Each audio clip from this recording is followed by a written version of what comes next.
What's up guys, welcome back to the channel. So in today's video for Dragon Ball Sparking Zero, we have to talk about a very important topic, guys, and this is gonna be a thing that may actually make or break the game on certain platforms.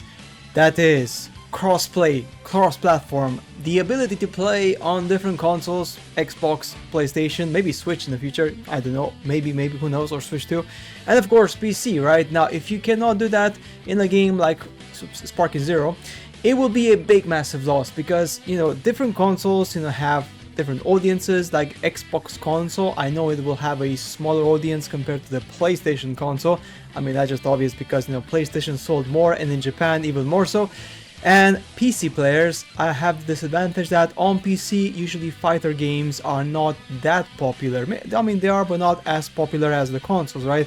So that's a problem because, you know, for example, myself, I am primary a PC gamer, just because, you know, it's easier for me to play on PC, to edit my videos. I just find it easier, and the whole thing of this whole saga of connecting my PS5 to the PC and, you know, recording is just too much, right? So on PC is much easier. You don't need any hardware to record, so it's just straightforward, nice and easy, and no problems. So for gamers like you guys, I mean, it will just be crazy if these guys don't implement crossplay. I mean, just a recent game which is coming out, which is Helldivers 2, which, you know, is co-op, but it will have crossplay between PC and PlayStation, and many games. Now, older games, for example, Xenoverse 2, Fighters, did not have crossplay, because back in the day when these games released, you know, they didn't have that because, you know, there was no intention and there was more development cost and all that stuff. But crossplay, cross-platform, in 2024, when this game releases, maybe potentially summer, autumn, who knows, around like that, it's fundamental, guys. It's fundamental for them to do that. As we are talking on the video, also, by the way, this bit here on the SteamDB log, some people said that, you know, like they added the open world. This is a user tag, okay? This is not a company tag, because you can see here it also has the hentai tag, and of course, you know, Bandai Namco will not put the hentai tag on the game. So this is just people playing around, fooling around. But some people who don't understand how Steam works, they think that, you know, the company has added, you know, Bandai Namco or, you know, Dims or Crunchsoft basically has added the open world, which is actually not true. The open world was added by users, and as they add many other tags, of course, in the Dragon Ball Sparking Zero, and the company has to eventually, you know, sometimes clean up all these shitty tags, right? It's just which is just funny. It's quite funny, to be honest, quite funny. But yeah, in terms of the actual crossplay, another benefit, another advantage of having crossplay, guys, which I believe would just go crazily good, is the fact that as the time goes by and people, you know, people change platforms, people like cross-save, and crossplay would be the future. Now, you know, okay, if cross-save doesn't exist, I mean, that's fine. I'm not gonna cry a lot too much about it, but cross-play is just so fundamental, especially because, you know, when the times go and, you know, people change and trends change. What if, like, people stop buying, like, the Xbox console, you know, in the future? And of course, people who play on the Xbox will have a very small pool of players to play with. Now, that's a problem. PlayStation players may face less problems, obviously, because there's more players, you know, playing on the PlayStation console. So that's a big thing, guys. Bandai Namco, you know, this is a recommendation for you. If you guys, because I know Bandai Namco sometimes watches, you know, YouTubers and content creators publishing videos, and of course, you know, if you want to share this video on social media, it's really important, Bandai Namco, to effectively give us, this is really important, Bandai, give us cross-platform, cross-play, because that will just exponentially increase the life of your games so much more. And guess what's gonna happen? People are gonna be more motivated to buy the game because they can play with their friends on different platforms. I mean, we all have friends who only play on PC, or some of them play on the Xbox, some of them play on the PlayStation, some of them play on the Switch, of course. So just imagine having the game ready and crossplay on all these different platforms would just be awesome. Would just be amazing, because it would just give so much breadth and life to the game. And honestly, guys, This is exactly what we need for this sort of game. We need the ability to be able to play whenever we want, however we want, and that's just gonna just make the game, you know, make it super amazing. I mean, you just have to be smart about it, you know, that's all there is about. You just have to be smart about it and use your development tools effectively to build crossplay, especially because the Unreal Engine 5 is even better at online play, and it has many abilities, many tools to allow crossplay. And I know Sony in the past, they've been quite like petty in the past because they would not allow crossplay.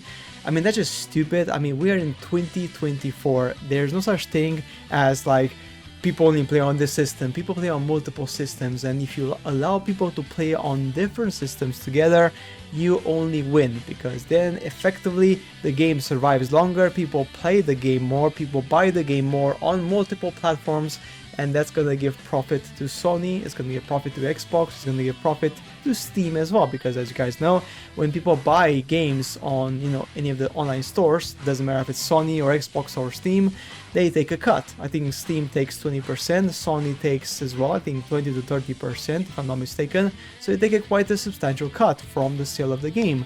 If the game can be bought online because people want to play with their friends and they can do it easily, guys, it will be just freaking awesome.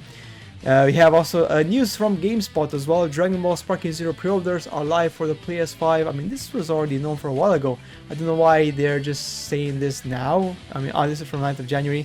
So this is quite an old article. I don't know why these guys are putting this up now when this was already known information. But who knows, these guys, they're just quite late.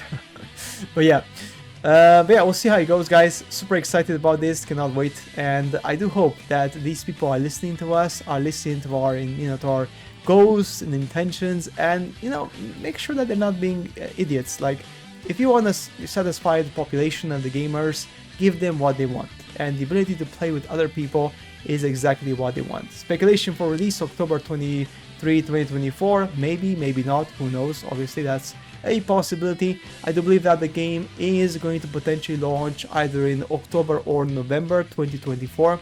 That's personally, from my point of view, the best month to launch a game like this, because in October there's no other slated like anime style games for this year, so it would be a perfect month. It's perfect, like that will be the golden month. And until then they can polish the game, because this sort of game needs a lot of polishing, and they haven't had a beta test. I mean, they have to have a beta test right now, like an open beta or a closed beta, doesn't matter, but they have to do it, because otherwise it's just not gonna work. Like, they have to really make it work, and the only way it's gonna work is effectively is to you know, to kind of give it, like, you know, something for people to play at and enjoy, right? Which is really important, really fundamental.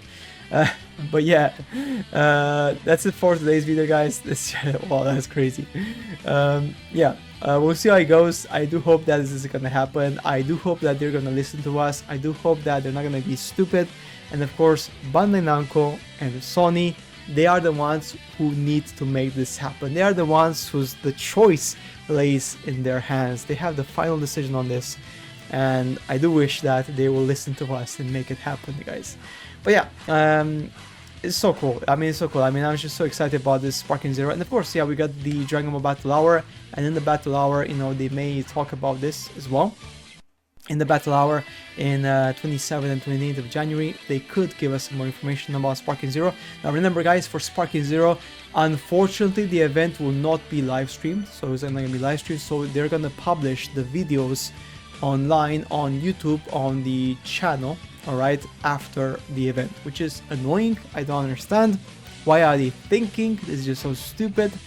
But anyway, it is what it is. And of course, once they're live, we're gonna publish them. So if you're new to the channel, guys, if you're new to this environment, make sure to subscribe to the channel, because we're gonna cover Sparking Zero massively on the channel. It's gonna be covered a lot, and any new information is gonna come out. We're gonna talk about it, discuss it, and share it, of course, with everyone. So guys, that's it for today's video. As always, see you later in the next one.